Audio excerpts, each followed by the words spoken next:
بسم اللہ الرحمن الرحیم۔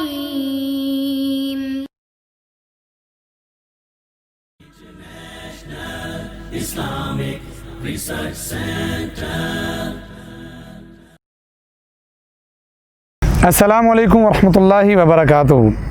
دو نعمتیں جنہیں کثرت کے ساتھ ہم ضائع کر رہے ہیں۔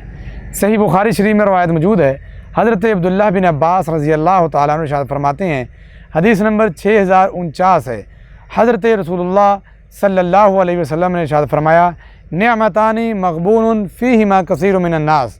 فرمایا دو نعمتیں ایسی ہیں جنہیں لوگ بہت زیادہ برباد کرتے ہیں، تو گویا ہمیں برباد نہیں کرنی چاہیے۔ اس کا مطلب یہ نہیں ہے کہ نبی پاک علیہ السلام صرف ہمیں خبر دے رہے ہیں، آپ ہمیں تنبیہ کر رہے ہیں کہ یہ دو نعمتیں آپ نے ضائع نہیں کرنی۔